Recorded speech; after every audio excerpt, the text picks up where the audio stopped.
In today's video, we're going to be looking at a big problem for a lot of students, and that is how to deal with unknown words. So students or people learning English often get disappointed, or they get really panicked and freak out because there's lots of unknown words. And in this video, I'm going to run through some ways that you can deal with these words and some ways to kind of tackle this problem. To start off, for those of you who are learning English, just maybe you need it for work and you're not actually doing an exam, or you're doing it because you want to, it's not such a big issue. You're going to come across lots of unknown words, and it's fairly straightforward. Write them down and look them up. The best way is obviously the good old-fashioned paperback or hardback dictionary, because when you're searching through these, you'll read and find so many other words. And the dictionaries are actually amazingly interesting to read. Every time I'm looking up words, I find out extra information that I never knew. And you'll see here, as well as that, I think there's Merriam-Webster here, which is a very good dictionary. But my point here is now there's mobile apps or apps for your tablet, so you can literally access the internet and find out what a word means very, very, very quickly. There are also things like Google Translate as well that will help you. But again, I wouldn't recommend translation apps, because sometimes there are words in languages, just like there are in English, which literally do not exist in other languages. So translation apps, I would be very careful.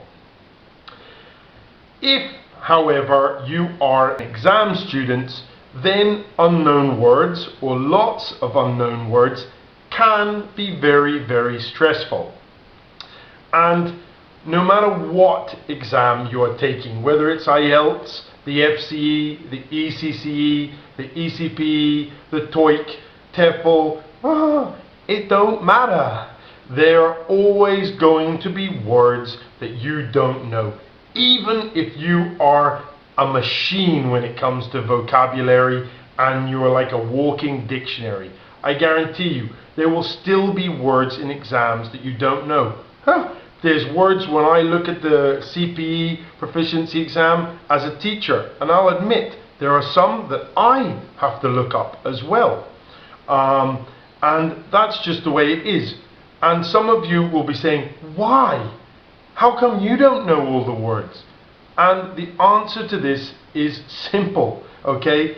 The exams are designed that way. And okay, some of you now are like, oh, well, that's not fair. Why are they putting words that they know that we don't know?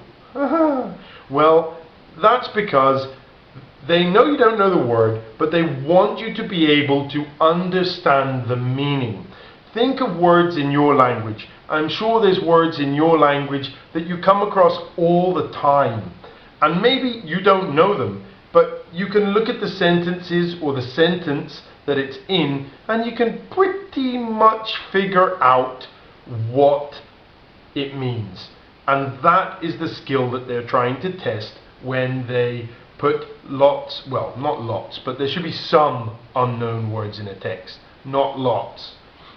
If there's like lots and lots and lots of them, then you probably have a problem with your vocabulary, and maybe you shouldn't be taking the exam and you should have spent more time preparing for it. But hey, anyway, if there are unknown words, don't panic. Read the sentences or the paragraph that they're in and try and understand what the word or the phrase means. So, what do I mean by this? Let's have a look at some examples, okay? And here's a word that I didn't know, and that's why I'm using this example. A woman hurtled along the corridor with the help of a walking frame. Yeah? I guarantee most of you watching this video, including the teachers out there, if there are any watching, won't know what hurtled means. But I guarantee they can all work out what it means. Number one, okay, an old woman, there's your first clue, and the help of a walking frame, one of these walking frames. So obviously I can figure out that she's got a problem with how she's walking. Maybe she's slightly disabled. So herpled is probably like, hobbled or walked very slowly. And that's the gist of the word. Let's have a look at another example. The Liverpool accent is a mishmash of Welsh intonations, Irish lilts and Lancashire twangs. Oh yeah, that one is a lot more difficult, and for a lot of you out there, there'll be a lot of words here that you don't know, which will make this sentence a lot harder for you to understand. But let's have a look at it. Okay, it's talking about accents first of all, and then it says mishmash, which is the target word. What is a mishmash? It says Welsh intonations, Irish lilts and Lancashire twangs. So you may not know what an intonation or a lilt or a twang is, but you probably have some idea about Welsh, people from Wales, Irish, or Lancashire is a county in England. So the Welsh and the Irish are people here, and Lancashire is a county. So they're talking about people from different places, lots of them, a mishmash, a mix, and that's exactly what mishmash means, and you can maybe kind of figure that out from the sentence. Again, the other words, intonations, lilts and twangs, make things a little bit difficult for language learners. So what else can you do apart from this? Well, use what you know, and that may sound really obvious, but there's so many times some of my students say to me, Mister, what is this word? And I'm like, oh, come on. I know that you know a word which is almost the same as that, but you're not using your old noggin. That's the problem here. Take this for an example. It is often difficult to converse in a foreign language. Okay, so let's take the word to converse. If a student does not know the word to converse, and there may be people watching the video which don't know it, that's fine, okay? But I guarantee you, you will know a word. What word does that remind you of? When you look at the word converse, what word do you know that reminds you of this? Yeah, conversation, okay? To converse is the verb, conversation is the noun. And this is the wonderful thing about the English language, and especially as you go higher up the level into like proficiency exams and things like that, a lot of the words have, roots either from Latin or other languages, and you can kind of really use your knowledge to figure these words out, or at least have a guess at their meaning.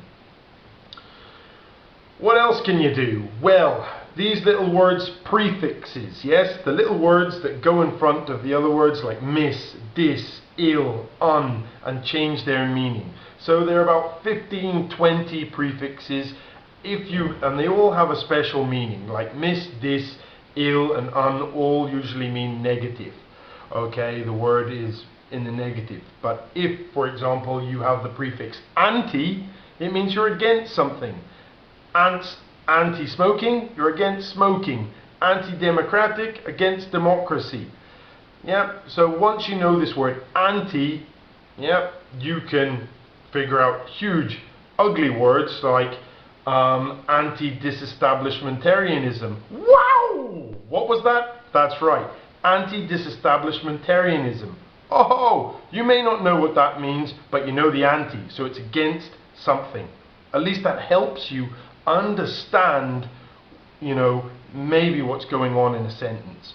So again, another example, you may not know the word malnutrition, but if you know the prefix mal, yeah, it's nothing good. You might know malware from your computer, or malfunction when something's not working. So malnutrition, okay, you might know nutrition, things that are good for your health, like fruit, vegetables, give you nutrients like vitamins and minerals. Mal, so bad nutrition. That's what it is. And overall, for exam students especially, don't panic. It's the worst thing you can do. I've seen a lot of students come to pieces, especially in the reading, and they're like, oh, but you know, there was like 10 words that I didn't know. And you're like, really? You know, you've got to hold it together. Everybody out there, as I'm saying here, most of the students are in the same boat. And I would say, especially for those of you out there who are doing the ECPE exam, oh yeah, you know what I'm talking about. You've done that vocabulary section.